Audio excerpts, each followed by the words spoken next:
pessoal, tudo na paz? Estamos começando aqui com mais um podcast da minha igreja na cidade. Hoje eu e o Lucas vamos conduzir esse podcast e a gente trouxe aqui uma das maiores referências do Brasil, que é a Andréia Vargas, né, Andréia?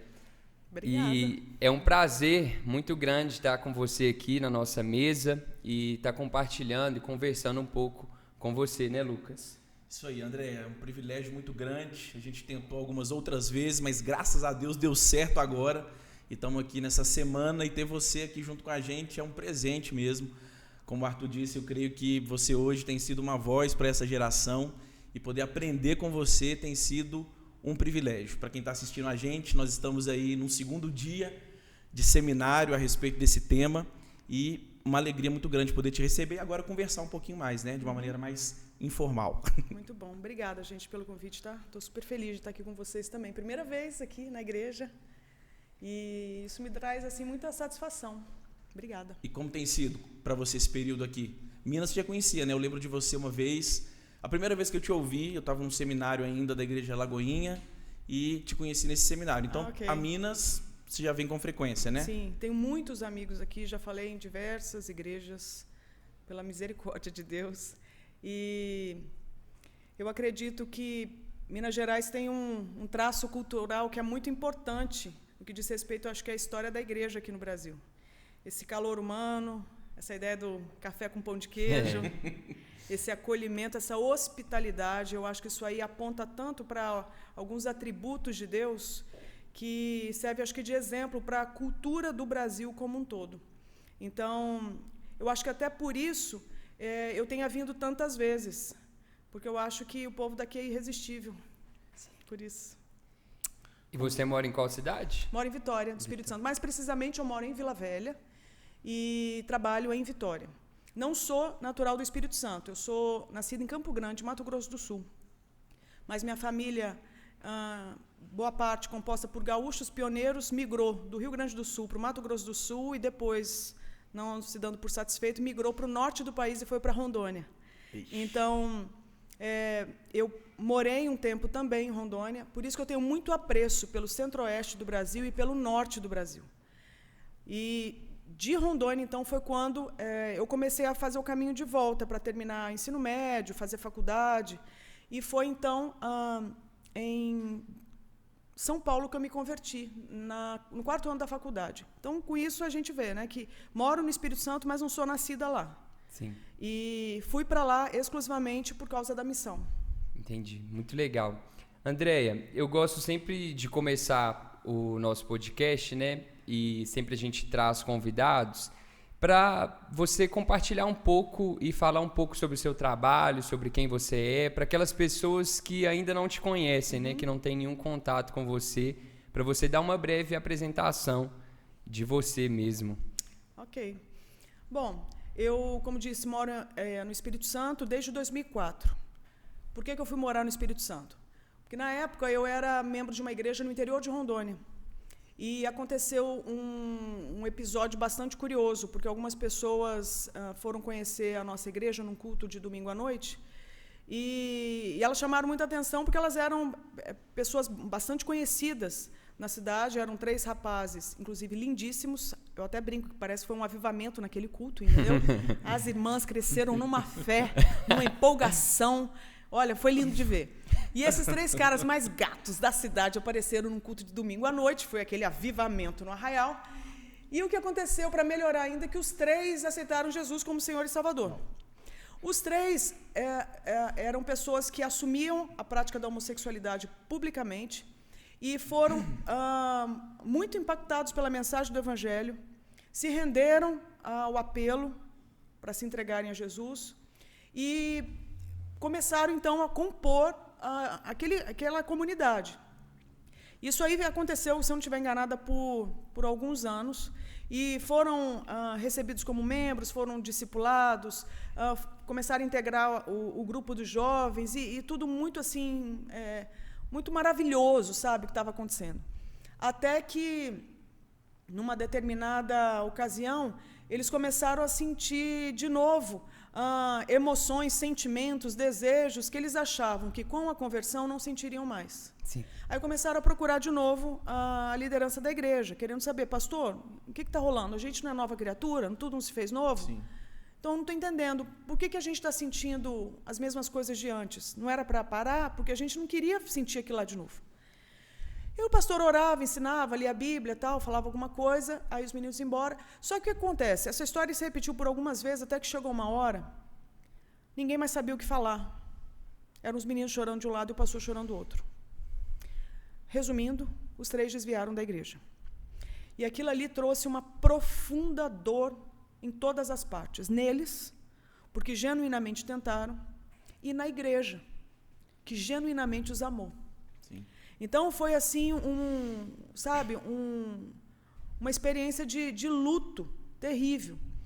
E nesse período, eu tinha chegado já de um seminário que eu tinha feito fora do país, tinha morado quase 2 anos fora, estudando a Bíblia. Eu voltei para essa cidade e reencontrei uma pessoa que era conhecida da minha família, era um cabeleireiro, que também tinha vivenciado várias questões, dentre elas a prática da homossexualidade. Ele tinha convertido, ido para o campo missionário, voltado, e eu fui visitá-lo. Dali ficamos melhores amigos.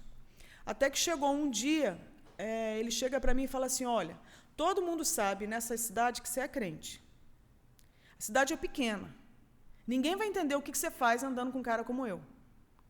Porque eu te deixo em casa, depois que a gente sai para almoçar e jantar, e eu vou para a noite. Eu vou para a farra. E ninguém vai entender o que você está fazendo andando com um cara como eu. Então é o seguinte, eu quero te dar liberdade para que, se você quiser terminar nossa amizade, fique em paz. Na hora eu parei e pensei, eu falei assim, eu não estou fazendo nada de errado, é meu amigo. Eu não estou indo para gandaia com ele. É meu amigo. Eu falei assim, eu não vi pecado em ser amigo da pessoa. Com certeza. E aí foi quando eu fiquei intrigada e eu quis saber, vem cá, o que rola aí na sua vida? E triste, né, essa imagem que as pessoas têm da igreja, né? Entendendo que ele já foi parte dela. Então ele não estava falando de algo que ele ouviu falar. E de quem tem um olhar de fora, né? Ele É. estava falando de Não quem é um tem um olhar de espectador, dentro. é de quem veio de dentro. Ok. E chegou para mim e falou assim, André, eu não piso mais igreja, porque eu sou uma aberração para a igreja. Então, isso me partiu o coração. E para mim não fechava a conta. Aí eu queria entender sobre aquilo que ele vivia. Só que, ao mesmo tempo, ele ficava meio intimidado, meio receoso de compartilhar. Por quê? Porque ele era um pouco mais velho que eu, ele tinha sido cabeleireiro da minha mãe. Ele tinha me visto menor, entende? Então, era uma relação meio parecendo o irmão mais velho. Ok. Sim. Então, ele achava que ele tinha que me preservar de algumas coisas. Mas, ao mesmo tempo, eu tinha acabado de chegar do seminário, tinha ficado 2 anos lá nas Montanhas Rochosas estudando Bíblia. Então, eu voltei exalando o Espírito Santo. Entendeu? Exalava o Espírito Santo. E cheguei com a mala, eu deixei roupa para trazer livro. Então, o reitor do meu seminário, inclusive, me doou livros da biblioteca pessoal dele. De tão, assim, faminta que eu era pela palavra de Deus.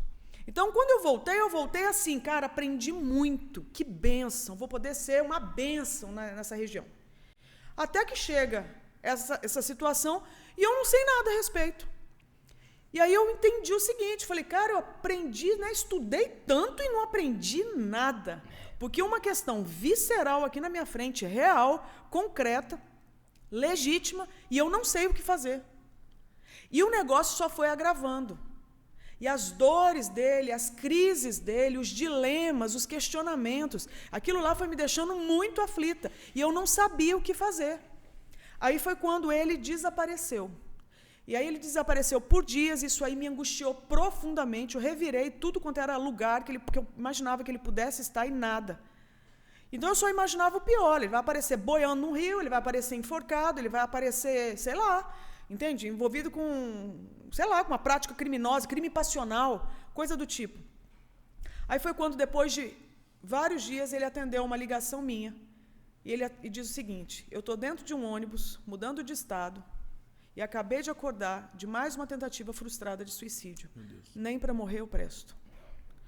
Bom, para quem tinha acabado de chegar de um seminário, com a mala cheia dos melhores livros, dos melhores dicionários, sabe, das melhores, assim, os melhores conteúdos de pesquisa, no que diz respeito ao conhecimento bíblico, Sim. teologia e tal, e de estar envolvida com a igreja, de ter uma caminhada com essa pessoa, e de repente você olhar e falar assim, foi o meu caso, de eu olhar e falar assim, eu não sei como ajudar. Aí eu entrei assim em parafuso, e aí eu fiz uma oração muito rápida. Daquelas orações movidas à angústia, que não dá tempo de você querer impressionar Deus. Sim. Sim. Então foi quando eu rasguei o coração e falei, Deus, das duas uma, ou o Senhor está mentindo ou nós. Ou o Senhor está mentindo, dizendo que o sangue de Jesus dá conta do recado, ou nós estamos mentindo porque a gente não entendeu como aplicar esse sangue. Sim. Porque para mim a conta não fecha. Então, eu te peço uma coisa, me ensina sobre esse assunto, porque eu não me conformo em perder mais ninguém. Em nome de Jesus, amém. O que eu não imaginava é que essa oração fosse mudar a minha vida. Sim. Então, quando você me pergunta Graças um pouco a da Deus. minha história, eu posso até relatar um pouco assim sobre a minha conversão e tudo mais. Mas hoje eu diria que isso diz muito sobre mim. Entende? Essa inquietação no que diz respeito à ideia que pessoas equivocadamente carregam na sua crença de que Deus não tem algo a dizer sobre a sexualidade humana. Eu digo exatamente o contrário. Sim. Se tem alguém que tem a dizer sobre a sexualidade humana, é o próprio Deus. E isso está contido na Verdade. palavra dele. Amém. Então, acho que isso é um pouco da minha história. Mas posso contar outras coisas, se você quiser, porque o que não falta é história. André, você falou que você estava no 4º ano de faculdade, né? E Quando eu converti, sim. E você mudou completamente a área, e eu acredito que esse foi o episódio principal, pelo menos, que te fez caminhar dentro desse universo da sexualidade, né? Esse foi o episódio principal. E você fazia qual curso? Eu fazia administração de empresas com ênfase em marketing na Escola Superior de Propaganda e Marketing em São Paulo, ESPM. Ok. Mas é interessante, porque eu não fui à igreja por causa da questão da sexualidade. Eu fui à igreja para salvar a minha melhor amiga da igreja. Como assim? Exatamente isso que você ouviu. Exatamente isso. Quando eu entrei na faculdade, e eu comecei a ouvir toda a narrativa que era apresentada ali, eu entendi uma coisa: religião não cabe. E aí eu rompi com tudo que dizia respeito, até então, o que eu imaginava ser religião. Ok? Eliminei, porque eu falei, não dá para provar, logo deleto, cancela. E cancelei. Eu tinha tido uma experiência ainda de estar frequentando igreja. Então, não uma igreja evangélica, mas eu ia, pegava o finalzinho de missa e tal. Então, eu era o quê? Uma pessoa de 17 anos morando sozinha em São Paulo, capital, sem nenhum parente. Então, eu procurava aconchego, pelo menos na tradição religiosa da minha família. Ok. Mas eu fiquei um pouco decepcionada, porque o que eu notei? Que, pelo menos a experiência que eu tive, eu não estou dizendo que isso seja uma prática que valha, que represente o todo, mas em específico, naquele momento, o contato que eu tive com aquela comunidade, no final das reuniões ali, as pessoas se cumprimentavam, paz de Cristo, mas ninguém olhava no olho. Ninguém queria saber o meu nome. Então eu voltava para casa pior, até que um dia eu falei assim, isso aqui não pode ser de Deus. Aí eu cortei, eliminei. Falei, a partir de agora, eu vou para aquilo que a gente pode comprovar. Então eu me tornei, assim, eu fui para aquele campo da racionalidade, nível hard, entendeu? E me joguei com força. Até que minha melhor amiga começa a frequentar umas reuniões. Não é que começa a frequentar umas reuniões. Ela deixa de ir para as baladas que a gente sempre ia. E ela trazia como justificativa essa ideia, tipo assim, eu não posso, porque eu tenho uma reunião. Aí eu fiquei intrigada, falei, que reunião? Ninguém marcou nada na faculdade, reunião de quê? Falei, reunião, Dé. Falei, que reunião? Aí eu fiquei atazanando ela, até ela falou assim, não é religião. Na hora eu entendi, é religião. Não é igreja. Na hora eu entendi, com certeza é igreja. Fiquei apavorada, eu falei, gente, pobre coitada, envolvida com igreja, que derrota. Aí eu falei pra ela, falei assim, ô Carol, é o seguinte, você me leva um dia nesse negócio. E nada, ela levava todo mundo da turma, menos eu. Foi me dando um ódio. Porque a infeliz chamava todo mundo pro rolê do tal do culto.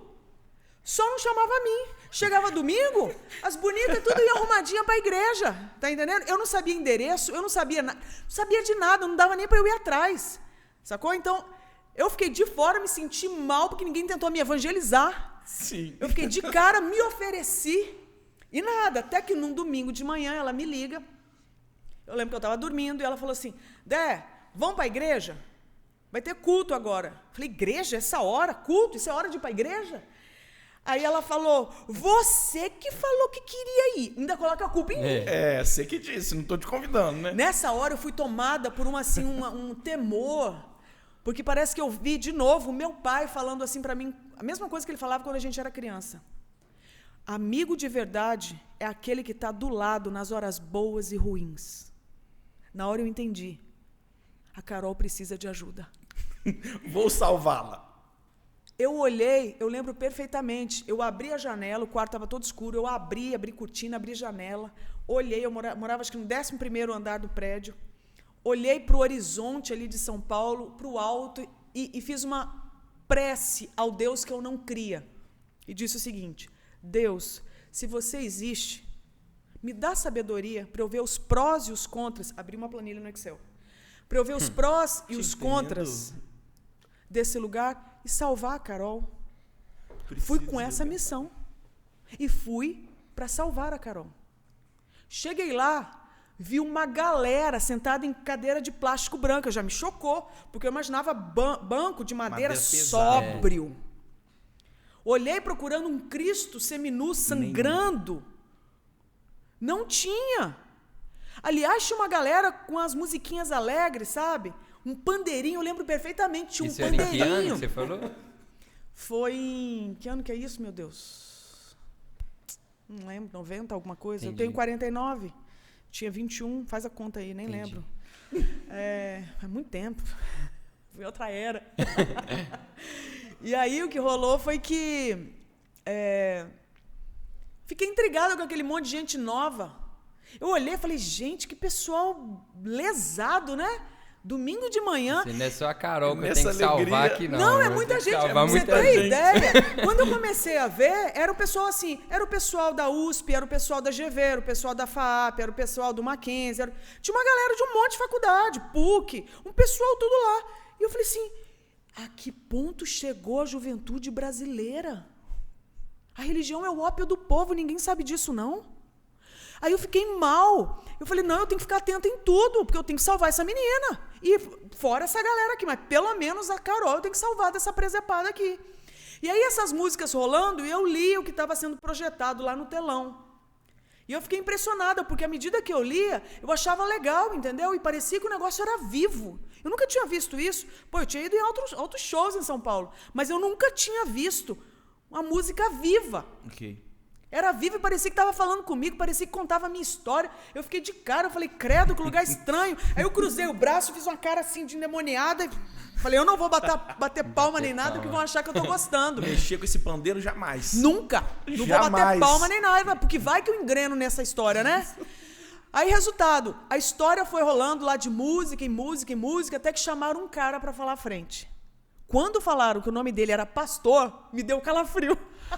Falei, meu Deus, é o chefe da quadrilha. É o chefe da máfia. Fiquei de cara e o cara começou a pregar. E na hora que ele começou a pregar, eu falei, já é. Agora eu abro um arquivo. Aí eu saí do Excel e fui para o Word. Abri um arquivo.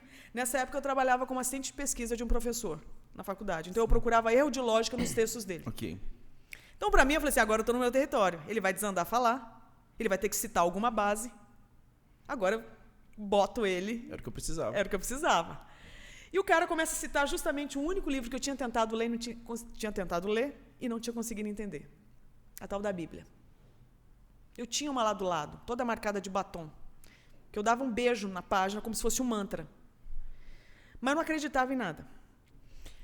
E aí o cara começou então a citar, e ele começou então a falar coisas, aí à medida que eu ouvia, eu ficava pensando, eu falei, esse cara das duas uma, ou ele é advogado, ou ele é vendedor. Pausa. Ele é advogado e vendedor.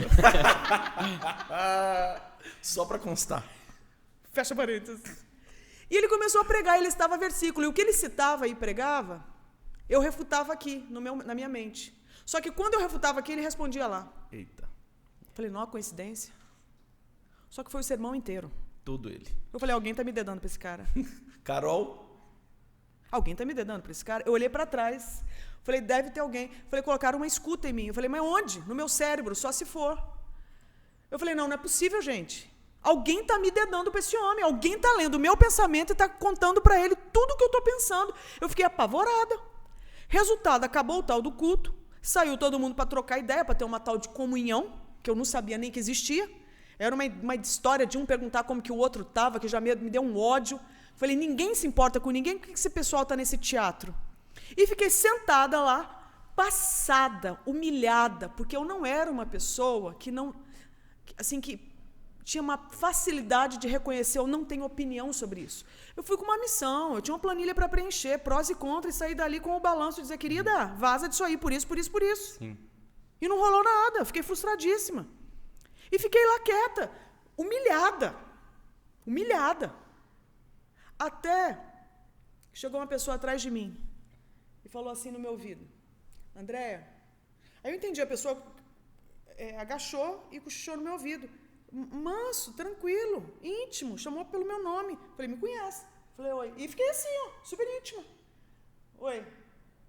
Essa é a primeira e a última vez que você vai ouvir essa mensagem, não desperdiça. Eu virei para trás para ver quem ousava e não tinha ninguém. Falei, maravilha, agora eu ouço vozes. Era o que faltava para fechar o diagnóstico. Quem acha que eu contei para alguém? Ninguém. É óbvio que não. Vou pagar o quê? Ouço vozes. Fiquei quieta, intrigadíssima. 3 dias depois rolou um acampamento que essa igreja organizou e eu fui. Quem estava nesse acampamento? Carol. André Vargas e Carol. E toda a comunidade que eu tinha ido para ver se era lesada, sequelada ou não. E vi que a galera era gente comum. Eles jogavam vôlei, eles tomavam sol, eles comiam churrasco. Colocava bermuda, chinelo. Fui ver o que comem, como se reproduzem, o que vestem. Falei, olha, são humanos, eles fazem as mesmas coisas, eu não estou entendendo. Que rolê é esse? E aí teve um culto no final. E aí eu sei que a mulher do pastor foi pregar.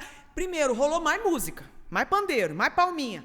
E aí eu via que o pessoal levantava a mão e meio que chorava. Eu apertava o olho, inclusive, para ver se saía uma lágrima e nada. Eu tentava sentir alguma coisa e não sentia nada. Falei, eu não estou sentindo nada, mas que droga, eu quero ir embora desse lugar. Só que eu ficava intrigada porque eu lembrava da voz. Até que a mulher do pastor veio pregar. Pregou sobre uma tal de uma mulher samaritana na beira de um poço. E ela leu todo aquele texto, e eu entendi qual era dela. Eu entendi que a parada dela era que eu me identificasse, eu entendi o plano. Que eu me identificasse com aquela mulher, que eu devia estar com sede, que eu precisava de Jesus, que Jesus ia matar minha sede, eu entendi o plano dela. Mas não me convenceu em nada. O que eu queria era voltar para São Paulo, embora daquele lugar. Mas eu lembrei da voz. Aí eu pensei, se não quero por quê? Então agora eu tenho que preencher a bendita da planilha que eu criei na minha mente, no Excel. Acabou o culto, eu falei, Carol, senta aqui. E fui perguntar. Fui perguntar sobre os ETs, dinossauros, Big Bang, fui perguntar sobre Kardec, sobre Buda, sobre Alcorão, sobre tudo que você puder imaginar. E a Carol, eu não sabia, mas fazia 1 ano que ela estava convertida. Eu não sabia, onde que eu tinha me contado, ela não contou nada. E eu não estou sabendo de nada, estou perguntando, eu acho que chegou uma hora, ela falou assim, já deu. É o seguinte, vou te apresentar para o pastor. Falei, o quê? Nem que me pague. Não, vamos lá que eu vou te apresentar para o pastor, aí você pergunta tudo que você quiser. Do lugar que eu estava até onde o pastor estava, eu fiz um plano. Falei, eu não vou falar nada a meu respeito para esse cara, porque ele vai tentar fazer minha cabeça e quem ele pensa que é. Cheguei lá, eu não sei o que aconteceu. Minha boca desandou a falar sozinha. Ela desandou a falar sozinha. Eu cheguei a tentar olhar para minha boca, eu falei... Aí depois que eu falei, quer saber, é isso mesmo. E ele perguntou, é Andréia, né? Eu falei assim, é. Ah, prazer, você apresentou? Eu falei, prazer. E aí, Andréia? Falei, pastor, é o seguinte, a sensação que eu tenho é que eu tenho que nascer de novo, que parece que eu não sei nada. Parece que eu tenho que começar do zero. Me deu um alívio quando eu falei isso, me deu um alívio e um ódio, porque a boca falou sozinha, mas me deu um alívio porque era verdade. Sim. Aí na hora que eu falei, eu vi que o olhinho dele brilhou. Falei, gostou? Gostou. Tudo que um pastor Falei queria de escutar. novo. Falei, é isso mesmo, pastor. A sensação que eu tenho que nascer de novo, que parece que eu não sei nada. Aí ele falou assim, é mesmo? Na hora eu pensei, vai tentar me convencer. Aí eu pensei, fala. tenta qualquer coisa, porque esse é o único argumento que eu preciso para preencher a planilha e vazar desse lugar. Ele falou, é mesmo? Eu falei, é. Aí ele virou e falou, amém. Eu falei, amém? E pronto. E me deixou. O ódio. Não preenchi a planilha. Voltei, sentei e fiquei lá. Nisso, como diz o mineiro, Niki eu estava sentada. Niki eu estava sentada, olhando para o além. A mulher dele passou. E nem sabia nada a meu respeito, virou. Ela estava passando, foi atravessar ali onde eu estava, passou na minha frente, passou e voltou, virou e falou assim, André, seu nome, né? Eu falei assim, é. Deixa eu te falar, Jesus Cristo é Deus, tá? Morreu por você no Calvário. E saiu. Eu, a careta, que nunca fumou um baseado, que nunca chapou na vida, vi um trono de pedra preciosa, ouro maciço. Na hora que eu bati o olho, eu falei, esse negócio é peça de museu. Eu sou filha e neta de professor de história. Sim. Se tem um troço que eu sei, é peça de museu. Concorda? Sim. E na hora que eu olhei, em segundos eu acho que foi isso. E eu nunca usei nada de droga, gente, entende? Eu não estava usando nenhuma medicação. Nada. Caretíssima. Eu sempre zelei pelas minhas sinapses. Sempre. Elas eram a minha redenção, sacou? Então eu estava ali sóbria. E do nada eu vi esse trono. E eu fiquei de cara. Eu olhei para o lado, tinha uma pessoa em pé. Quando eu olhei, eu falei, gente, eu conheço. Lembrei de uma Bíblia ilustrada que eu ganhei da minha avó quando eu era criança. Falei, aquele cara que estava lá, é aquele que está lá. Bati o olho e falei, é Jesus. Na hora eu entendi. O trono é dele? Aham, como eu sou esperta. Aí eu olhei de novo para o trono, porque eu pensei, se o trono é dele, por que ele não senta? Olhei de novo para o trono e eu vi que tinha uma pessoa sentada. Quando eu olhei mais de perto, era eu. Eita. Uau.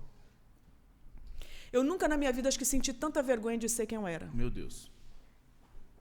Naquela hora eu entendi que por 21 anos da minha vida, eu tinha tentado ser Deus da minha vida e deixado Jesus de fora.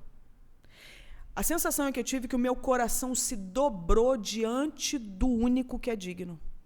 E aí foi quando ela me convidou a orar aceitando Jesus como Senhor e Salvador. Só que ela caiu na besteira de falar assim, você só repete se você entender e concordar. Porque tem que estar escrito na Bíblia. O que era para ser uma oração, virou quase um workshop. Porque a cada frase... Por que, Carol? Mas por que isso? Aí ela tinha que abrir. Ah, tá. Continua. Depois de quase um workshop de oração, ela virou para mim e falou assim, Dé, hoje tem festa no céu, porque um pecador se arrependeu. Falei, festa no céu? Como assim? Me explica esse negócio. Seu nome está escrito no livro da vida. Eu falei, que livro? Eu não sabia que meu nome estava em algum livro. Queria saber que livro é esse que publicaram que eu não estou sabendo. Fala sério, é o maior nerd. Ela falou, não, Dé, é o livro da vida. Eu falei, que livro que é esse? De quem vai para o céu. Eu vou para o céu, Carol? Eu não sabia que quem aceitava Jesus ia para o céu, não. Eu achava que o mínimo que a gente tinha que fazer era reconhecer Jesus como Senhor e Salvador. Fiquei sabendo ainda né? Benefícios? De benefício, de bônus, que eu ia para o céu. Eu falei, eu vou para o céu, Carol? Ela falou, vai. Eu falei, mas eu não fiz nada para merecer. Ela falou, não precisa, é só crer que Jesus é Senhor e Salvador e você vai para o céu. Eu falei, Carol, nós temos que contar para todo mundo da faculdade, o pessoal não sabe. Não parei nunca mais. Glória a Deus. Essa é a minha história. Gente, isso é muito fantástico, porque quando a gente percebe isso, e o que Deus faz, que Ele não perdeu o controle da história nunca.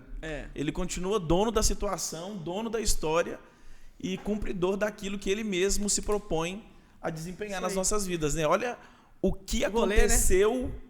Para que hoje a gente esteja aqui sentado, conversando e tantas pessoas sendo impactadas, né? Olha o que precisou de acontecer e como Deus ele é individual, né? E ele é específico. Isso aí. Ele conhece pelo nome, ele sabe exatamente aqueles que precisam preencher ou não preencher as planilhas, né?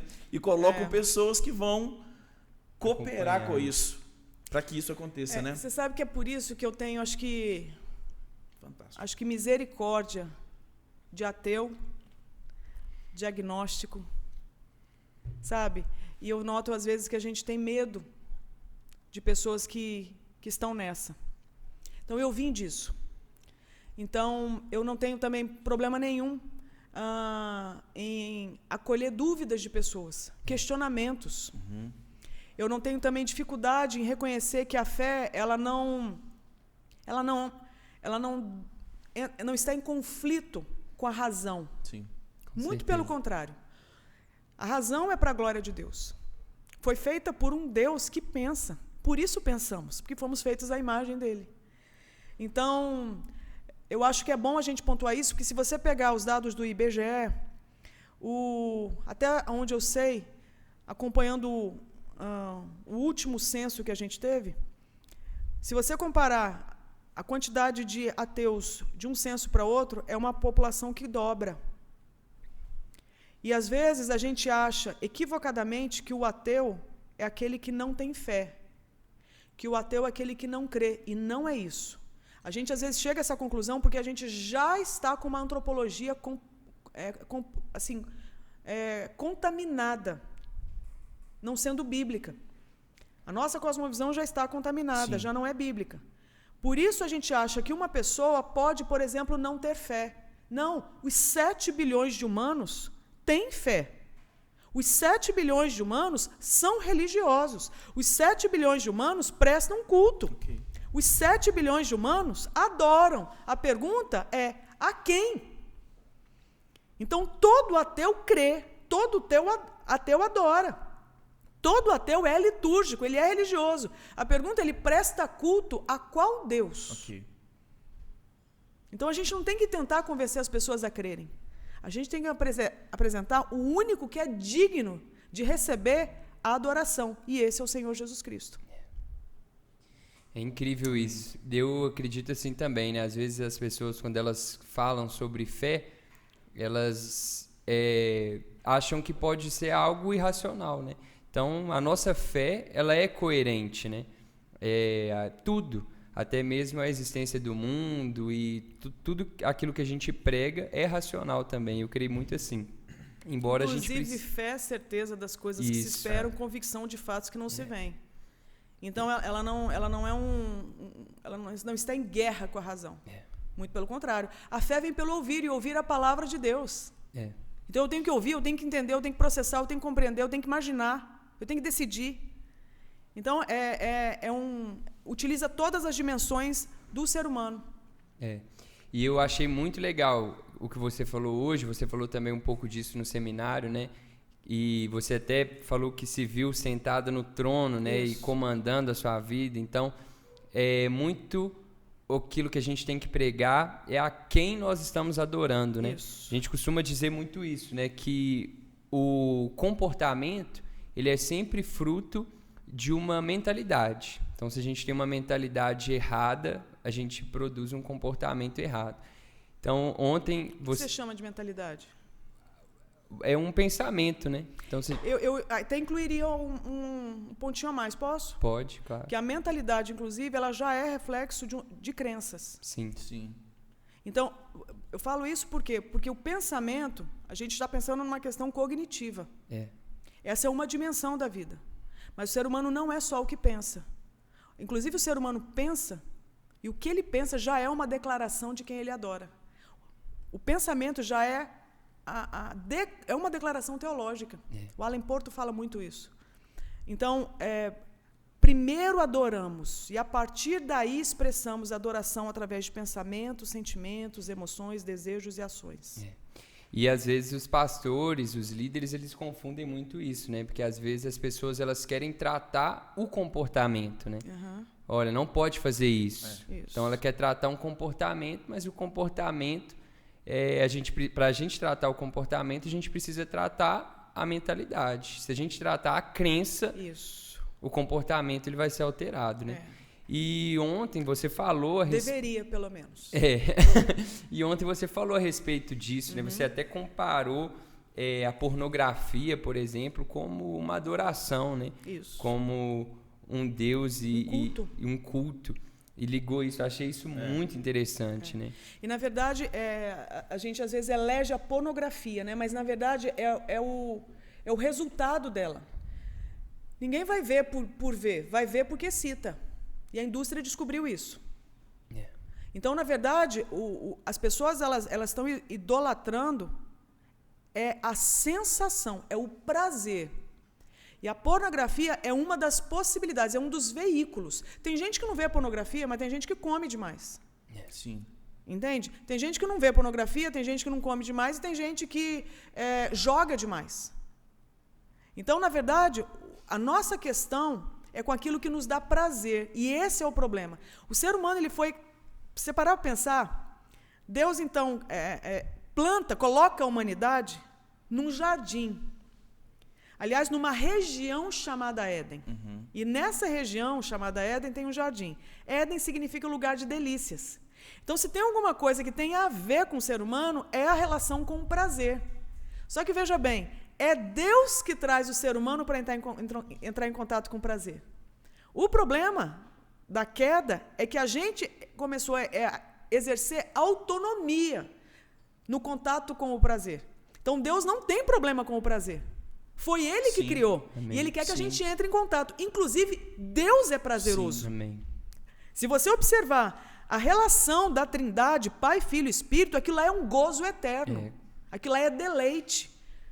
Não é à toa que tudo que diz respeito às maravilhas que Deus cria, os relacionamentos, o próprio sexo, isso é para ser uma sombra, um vestígio do que é a Trindade. O problema é quando eu pego a sensação e transformo na razão de ser da minha vida. Okay.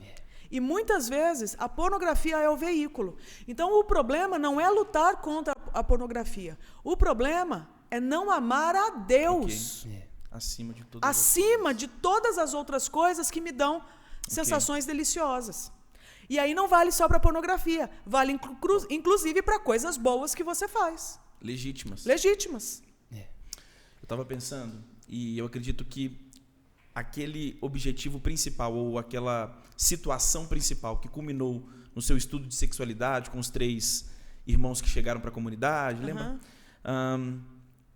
Você falou a respeito dessa tristeza que foi gerada, né? E uma tristeza que foi gerada em ambas as partes. Sim. Eu estava pensando nisso aqui enquanto vocês falavam sobre situações exatamente como essas que nós enfrentamos hoje ainda, né? Isso. Então, afinal de contas, a gente está aqui num grupo, durante essa semana, de quase 200 pastores e líderes querendo ouvir a respeito disso para entender a resposta ou a melhor resposta para que não haja tanto sofrimento assim, né? Para a igreja e para aquele grupo de amigos e para as pessoas que hoje ainda chegam.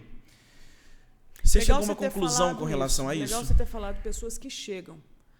Porque o papel nosso não é sair tentando convencer pessoas de nada. Perfeito.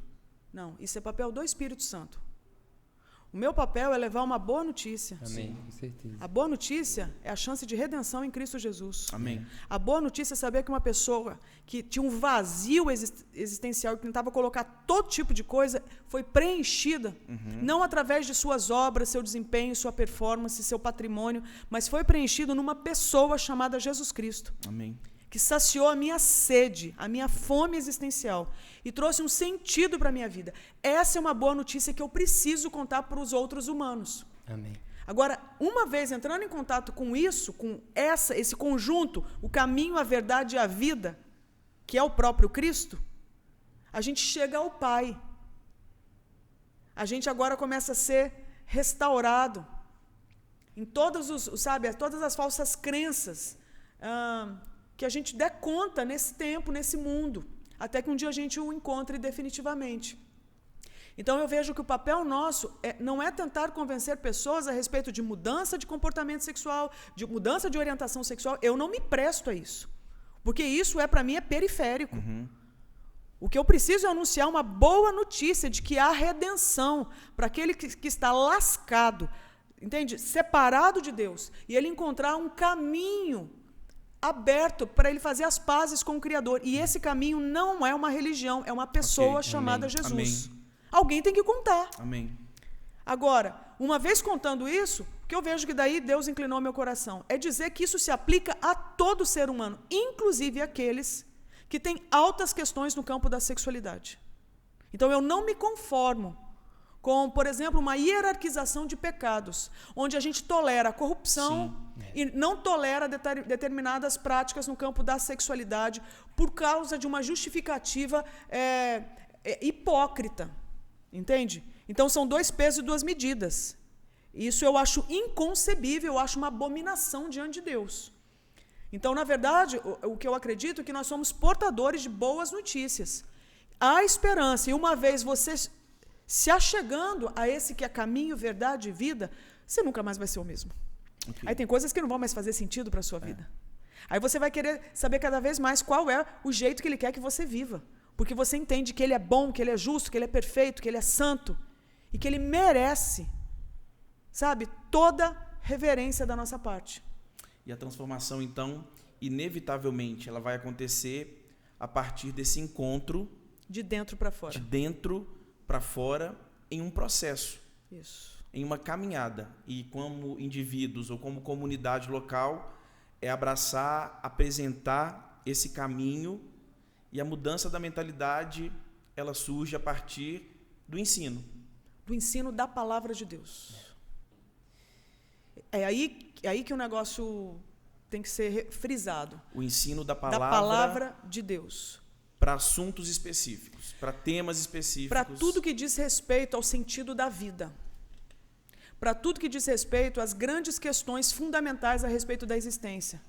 Para tudo que diz respeito à forma como eu vou interpretar a realidade. Existem questões que são fundamentais. O que é a morte? Tem vida depois da morte? O que é a vida? Qual é o sentido? Quanto vale a vida humana?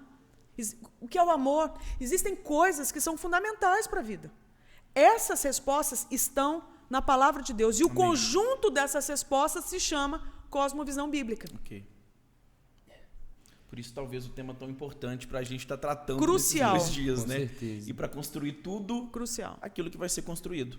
Isso. Eu achei muito interessante uma coisa que você falou no início do podcast, que você falou que você estudou, desceu do monte, né, cheio de livro e cheio de conhecimento de muita coisa, mas quando você se deu conta ali, você não estava preparado para algo, né? E eu acho assim que a respeito desse tema de sexualidade, eu acho que esse é o cenário da maioria dos pastores e líderes, que às vezes estão com conhecimento em muitas áreas, mas têm dificuldade na aplicação disso, ou nesses temas, né? Igual você falou, acho que tem vários fatores que levam a isso, né? Um deles é fazer essa separação, né? De às vezes tolerar algumas coisas e não tolerar outras. E eu acho assim que o nosso papel como igreja é se capacitar para isso, né? Por isso que eu vejo a importância de ter esse seminário, como a gente está fazendo. Com certeza. A importância até mesmo desse podcast aqui, que está sendo muito enriquecedor para nós. Mas o que você pode me dizer, assim, agora, já tendo tanta experiência, né, nesse assunto? Porque em 2004 você falou, né, você teve dificuldade ali de conversar. E o que você pode falar para pastores e líderes que lidam com isso diariamente? De ter pessoas que estão dentro de uma comunidade com problemas nessas áreas e estão pedindo ajuda, querem mudança, né? Como você falou, já foram convencidas talvez pelo Espírito Santo sobre em relação a mudar mesmo, ou de pessoas que estão vivendo ali. A gente sabe que tem a gente tem muita dificuldade nessas áreas na igreja, né? Então, como que a gente pode amar, como que a gente pode abraçar mais, como que a gente pode ensinar mais e ajudar de fato essas pessoas? Eu acho que a primeira coisa é retomar o temor à palavra de Deus. Temor mesmo, de entender que ela é inerrante, o suficiente e o superior. Se tem alguém que vai dar conta do ser humano, é a palavra de Deus. Amém. Entende? E a única forma de eu conhecer Deus é conhecendo a palavra dele. Porque senão vale qualquer coisa que eu achar. Compreende? Eu cito aqui no meu testemunho, eu acredito que eu ouvi uma voz, eu acredito que eu vi aquele trono, mas aquilo ali não vai me apresentar, sabe, os atributos de Deus, não vai apresentar sobre a santificação, não vai. Eu preciso da palavra de Deus. Então, eu imagino que aquilo ali, Deus possa ter usado, entendeu? Porque vaso ruim, entendeu? Tinha que usar uma série de raio laser para ver se fazia o troço vingar. Mas nem todo mundo tem uma história dessa e não precisa ter. No meu caso, calhou de ter sido, acho que, necessário. Sim. Até para me humilhar mesmo, entende? Para me deixar ali com a cara no pó. Muito altiva, muito orgulhosa, muito dona de si. Então tinha que vir um negócio para me deixar meio assim, meio confusa e chamar minha atenção. Tipo, dá conta disso aí, ó. E aí, bonitona? Você não é o cara? Não, entendeu? Sou não entendi nada. Não tô entendendo, Sim. não tô te entendendo nada, mas também não tô entendendo Voltar nada. pra montanha. Sabe? Então eu acredito que é necessário que a gente retome o temor à palavra de Deus. Uma vez retomando a palavra de Deus, o temor a ela, eu acho que daí a gente tem que refazer o caminho da nossa cosmovisão e da nossa antropologia. Porque ela está muito contaminada com muito lixo, com muita conversinha de gente, com muita coisa que parece que é, mas não é. Por quê? Porque não está fundamentado nas Escrituras. Sim. E a gente caiu no conto de que, se colocar um versículo no rodapé do texto, da página, do site, é cristão. Cara, pode ser cristão, mas não é bíblico. Entende? Pode ser, então, parcialmente. Parece contraditório o que eu estou querendo dizer. Não estou dizendo que não seja crente e não seja bem intencionado. Eu fiz muitas coisas em aconselhamento que eram frutos sabe, uma boa intenção. Que eu acreditava, sim, que estavam pautadas nas Escrituras. Só que me faltava uma figura maior, uma narrativa maior que a metanarrativa que a cosmovisão bíblica apresenta. Então, por muitos anos, por exemplo, no aconselhamento, eu me dediquei ao quê? A entender a história de vida da pessoa. A matar a charada sobre a história de vida da pessoa. E eu vejo que muitos líderes estão fazendo isso. A gente tem que entender a história de vida, a gente tem que entender a relação com o abuso, a relação com o abandono, com a negligência, com o trauma. E a gente fica tentando matar essa charada entendendo o seguinte, isso aqui é o que causou. Cara, isso é parte da história. Só que a história do ser humano não começa aí. A história do ser humano começa quando Deus enviou o Espírito para o quê? Para envolver a terra, e ali Deus cria o tempo, e dentro desse tempo Deus organiza a terra e planta o ser humano lá, para ter uma história com ele. E essa história passa pela criação, que agora é afetada pela queda. Então a gente já nasce nu, mas não vazio. Sim. A gente já nasce inclinado para o autogoverno, a gente já nasce idólatra. Aí, se eu não sei dessa informação, eu coloco todas as minhas fichas na história de vida da pessoa. Aí eu quero consertar isso. Não, você tem que perdoar, não, agora você precisa tratar a paternidade. Tudo isso é importante. Sim. Mas isso somente não vai dar conta da tragédia que aconteceu na vida do ser humano, causada por nós mesmos e não por Deus, e nem pelo diabo, que foi o pecado. Então, você revisitar a história de vida de uma pessoa e apresentar reduções de dano, não trazem um novo coração. Só o Evangelho de Jesus Cristo traz. Amém. Você vê como faz falta o resto da história? Entende? Então, eu acho que isso, volto a dizer, restaurar o temor à palavra de Deus, revisitar a nossa cosmovisão, a nossa antropologia bíblica. Eu acho que a gente pode ter como foco desenvolver uma cultura de cuidado. E quando eu digo cultura de cuidado, não é somente a quem aparentemente ou já formalmente apresenta, assumidamente apresenta alguma questão no campo da sexualidade. A primeira coisa que a gente tem que lembrar é o seguinte, todos pecaram e carecem da glória de Deus. Então, eu sou conselheira que preciso de aconselhamento. Sim. Eu sou uma missionária que precisa todo dia ser rendida ao Senhor Jesus Cristo. Eu sou uma pessoa que falo sobre idolatria e luto com as minhas. Eu sou uma pessoa que falo de coração e tenho o meu coração com enganos. No final das contas, só tem um bom, que é o Senhor Jesus Cristo. Então, não é assim, o pessoal com problema na área sexual. Não, todos, cada um é tentado pelas suas próprias paixões. Sim. Uns vão ser no campo da sexualidade, outros não. Mas todos terão que lidar com os enganos do seu coração. Lembrar disso já traz um olhar mais honesto. Compreende? Para o todo. E aí a cultura de cuidado, então, tem que ser para todos. E aí qual é o mapa? Qual é a direção? O líder, ele precisa, segundo a palavra de Deus, agora é identificar quais são os ídolos no coração dos seus liderados. E apresentar alguém melhor. E esse alguém melhor é Jesus Cristo. Não tem ninguém superior. Então, é Jesus que vai dar conta de todo e qualquer ídolo do nosso coração. Só Jesus. Então, para vencer um ídolo, eu preciso de um amor maior. E esse amor maior reside em Jesus Cristo. Isso eu entendo que pode ajudar bastante a igreja no Brasil. Incluiria, inclusive, o seguinte, a retomada, não digo nem retomada, porque eu acho que a gente nunca, não é nem retomar, é o início de uma inserção dessa temática da aplicação da cosmovisão bíblica na sexualidade humana nos seminários, nas faculdades de teologia, nos campos de formação. Então, eu tenho me dedicado, eu entendi, de abril para cá, que eu já estava ali para aposentar, para falar assim, cara, acho que já deu, acho que já não tem mais o que fazer, acho que eu estou, agora é morrer, entendeu? Eu entendi que estou entendendo aqui ainda, que eu acho que Deus ainda tem uma missão para a minha vida. Amém. Amém. E eu enfiei na cabeça Conta. que eu preciso deixar um legado. Amém. E gerar sucessores. Então, primeira mão, vou dizer aqui para vocês aqui. Aí, eu contei em outros lugares, já. falar primeira mão aqui em Minas Gerais. Conta Vou dizer.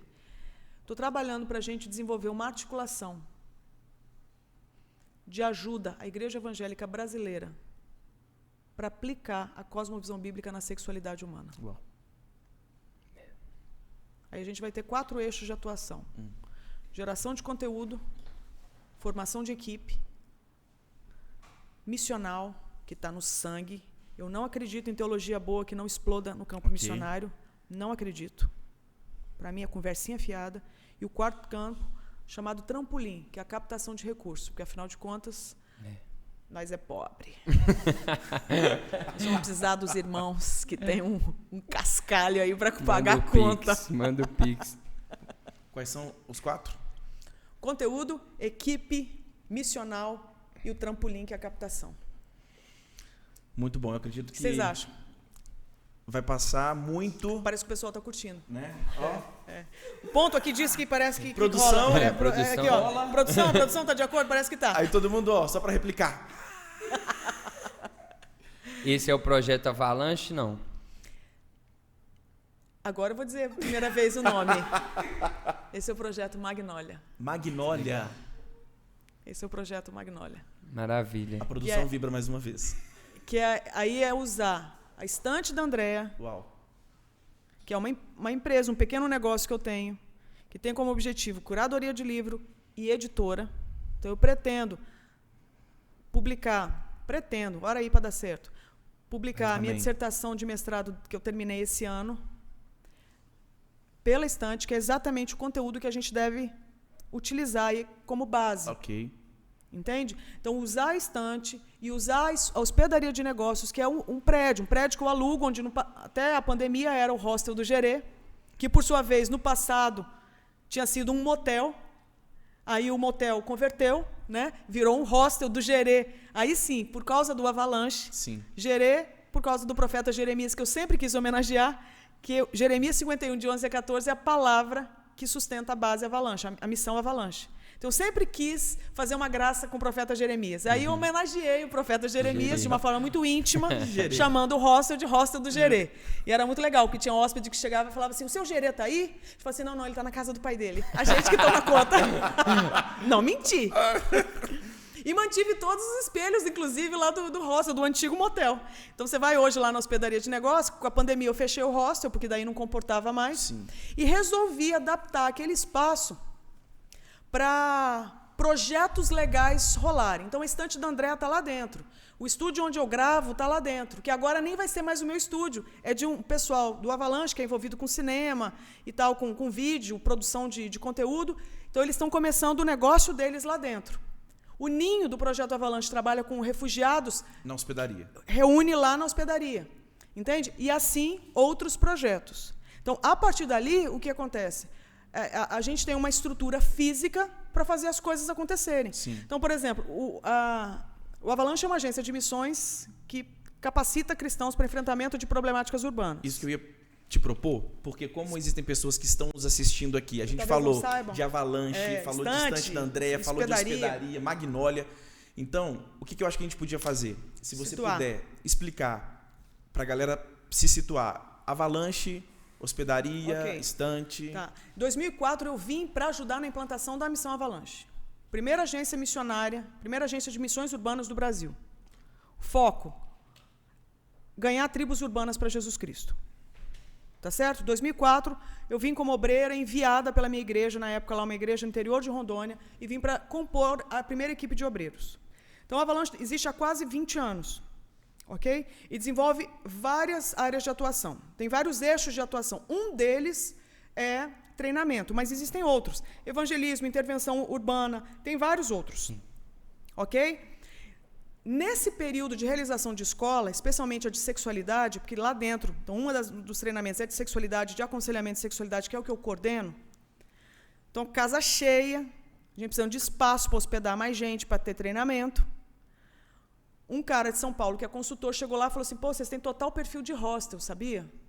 Falei, nossa, hostel? Aí eu lembrei que um dono de motel ofereceu uma estrutura de um motel parado que ele tinha do lado da Avalanche, voltado para uma avenida. E a gente falou, o que nós vamos fazer com esse motel, gente? Não fazer nada, deixei quieto, fui tocar a vida. Aí eu lembrei dessa história, eu falei assim, um cara ofereceu uma estrutura aí pra gente, se a gente quiser alugar e não sei o quê. Resumindo, o cara foi conhecer, montou um projeto, a gente abriu o hostel. Então, ali abriu um negócio, que daí eu assumi, arrumei um investidor e ficou uma graça, inclusive premiado pelo Booking. Eita! Gracinha. E eu vi ali uma possibilidade da gente desenvolver hospitalidade e evangelismo. Top. Então, não teria que ir atrás de gente para evangelizar? Já vai. O cara vem? Pronto. Concorda? O plano era bom? E foi uma experiência sensacional. Veio a pandemia. Veio a pandemia que eu vi e falei assim, cara, não dá, eu não tenho coragem de colocar 4 desconhecidos no mesmo quarto. Sem saber o que vai ser com esse Covid aí. Aí fui vendo que não rolava. Aí eu pensei, vou entregar o ponto. Falei, mas se eu entregar o ponto, vira motel de novo. E que é pior, de luxo, às custas da reforma que a gente fez. Falei, não posso. Me recuso. Não me recuso um negócio desse, mas também tem conta para pagar. O que eu vou fazer? Eu estava lá tomando um banho um dia, eu falei, o que nessa altura do campeonato eu gostaria de fazer da minha vida? Eu nunca tinha feito essa pergunta. Eu sempre, desde que eu me envolvi com missões, eu sempre pensei o seguinte, não é o que eu quero fazer, é o que precisa ser feito. Só que nessa hora eu já estava tão sem rumo, que eu pensei, vai que tem alguma coisa lá no meu coração, que Deus colocou lá no fundo do baú, e que eu vou abrir essa caixa aí e ver se eu acho alguma coisa. Aí eu perguntei para mim mesmo, falei, será que tem alguma coisa que eu gostaria de fazer nessa altura do campeonato? Na hora me surgiu assim, eu falei, se eu pudesse, eu gostaria de dedicar a minha vida a cuidar de mulheres. Resultado, entrei num edital do Sebrae, abriram um edital, o pessoal lá de Campo Grande, do Living Lab, eles abriram um edital para o Brasil todo, online, para mentorear negócios sustentáveis e tal. Escrevi o hostel, a gente entrou e eles mentorearam a gente o ano inteiro, até que a gente desenhou a proposta. E virou o quê? Hospedaria de negócios. Então, é uma plataforma para hospedar sonhos, projetos que estejam engavetados, ideias, especialmente para um público que vai se sentir muito intimidado num coworking. Porque tem essa pegada muito corporativa, muito high-tech. Sim. Não. E aquela mulher que quer dar curso de sabonete artesanal? Ela vai dar aula no coworking? Ela vai alugar uma sala? Ela não vai. Ela pode ir para a hospedaria de negócios. Muito legal. Entendeu? Muito Então, do Avalanche, surgiu o hostel virou hospedaria de negócios, e um pouquinho antes disso, eu já tinha criado a Estante da Andréa, com a proposta de disponibilizar para o povo crente dicas boas de leitura. Por quê? Porque eu vi que o povo crente começou a ler. Só que lê muito lixo. Não é porque está impresso que é bom. Não é porque tem versículo que é de Deus o negócio, entendeu? Que é bíblico. Então, eu comecei a tentar fazer a ponte. Tanto livro bom, que o povo não conhece, eu vou comprar esses livros e vou revender. E vou fazer toda uma divulgação para esse povo ter acesso ao conteúdo bom. E aí eu abri, então, um outro negócio. A Estante da Andréa, que é uma curadoria de livro. E, a partir dali, criei a escola online de sexualidade. Porque eu fui fazer um tour, aí, um rolê na Europa para palestrar e vi como a galera precisa de treinamento. E que ficava difícil vir para a escola presencial. Eu falei, então agora nós vamos levar. Então, antes da pandemia, a gente liberou o primeiro módulo, mas aí já tem o segundo, o terceiro e o quarto. Então, o conteúdo que eu tenho de sexualidade, quase todo ele já está ali no formato online. Disponível na Estante da Andréa. Na Estante da Andréa. Lembrando que nenhum de nós, ligado ao Avalanche, tem sustento no Avalanche. É todo mundo voluntário. Uau. Nenhum de nós tem salário. Então, o meu sustento vem de onde? Não vem de livro que eu vendo, porque ali é uma causa. Vem dos cursos que são vendidos na estante e de lugares onde eu vou e que me abençoam com oferta, porque eu também não cobro para palestrar e eu não estipulo o valor de oferta. Vocês são testemunhas disso? Prova viva. Isso aí. Esse é o rolê. Muito Expliquei? legal, muito legal. E o Magnólia é o quê? O Magnólia agora é a utilização da estante da hospedaria como meios para a gente alavancar essa proposta de ajuda à Igreja Evangélica Brasileira para aplicar a cosmovisão bíblica na sexualidade humana. Perfeito. É isso. Muito legal. Perfeito, porque vai treinar a equipe local para que eles desenvolvam, né? Pelo menos. Quero treinar a sua equipe. Então, a equipe local. Exatamente. A equipe... Eu entendi local nossa. Não, a equipe... Não, você manda a sua galera, a gente treina, a gente vem, a gente sensibiliza e vai, arrebenta na metodista, Perfeito. arrebenta na presbiteriana, na batista, assembleia, onde você quiser, Perfeito. comunidade, debaixo da ponte, em cima, onde Porque você a quiser. cosmovisão é bíblica. É isso aí. Isso aí. Muito bom. Muito legal. Já vamos fazer, né? Com toda certeza. Já está divulgando por quê? Porque já está prontinho, tudo elaborado. Montei uma equipe, brother. O legado, né? Montei uma equipe para me ajudar. Aí veio um consultor, vou até divulgar, Celo Consultoria. E aí esse pessoal está me ajudando a pensar essa proposta. Entende? E com isso a gente poder viabilizar. Então eu imagino que seja... Já tem muita coisa que já está acontecendo. É um organograma desse tamanho. E aí eu que fiquei de cara. Já está quase tudo rodando. Agora, eu preciso, claro, de recurso para fazer com que a máquina ande. Por quê? Porque o pessoal que está lá precisa de dinheiro para pagar a conta. Então, eu vou precisar de gente que venha investir. Entende? Mas o que é legal, não é uma maquete que vai receber investimento. É o que já está rodando, que hoje eu não dou conta de bancar com o que eu tenho no bolso, porque afinal é o bolso de uma missionária, né? André, nós temos convicção disso, e eu creio que o Arthur ele testifica desse sentimento de que, com toda a convicção, não vai te faltar absolutamente nada. Em nome de Jesus. Absolutamente nada, porque nós cremos que o dono da história não perdeu o controle dela e se te conduziu até aqui, ele vai se encarregar de concluir essa obra. E eu creio que Deus vai colocar pessoas que vão caminhar junto, que vão poder abraçar esse projeto, e vai ser um privilégio nosso poder cooperar de todas as maneiras possíveis para que essa verdade que é bíblica possa alcançar pessoas que nunca pararam para refletir sobre isso, né? E serem treinados e impulsionados também, e multiplicadores. Isso, para a glória de Deus. Para a glória de Deus. Essa é a Nós ideia. cremos nisso. Acho que a gente está caminhando, né? Para o final, infelizmente. Ficaria aqui. Falou muito, né? Você imaginava que eu falava tão rápido e tanto assim? Eu vi pela sua cara que você falou assim, não acredito que essa mulher desembestou a falar tanto. Te enganei. Mais uma vez, a primeira vai ficar nos bastidores. Segunda. Mas eu gostei muito da nossa conversa. Achei você bom. super legal, super divertida. Ficaria aqui por mais 5 horas, prometo para vocês. Teria perguntas suficientes para isso. Obrigada. Mas que pena então que a gente está chegando no nosso final, né, do nosso podcast.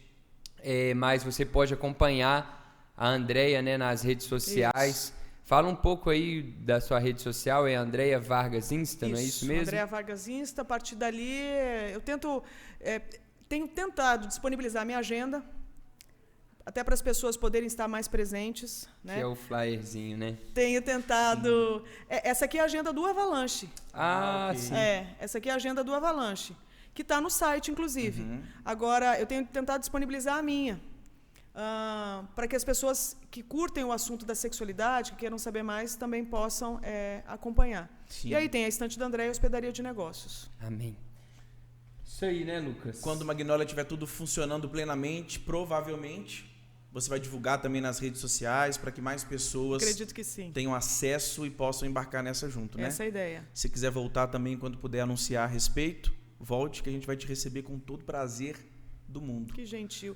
Estou desenvolvendo um projeto de um seminário voltado para capacitação, para treinamento de líderes. Entende? A gente já fechou, está fechando em algumas denominações, algumas igrejas. Então, eu acho que essa é uma forma da gente potencializar o alcance. E eu acredito demais que a igreja tem um papel fundamental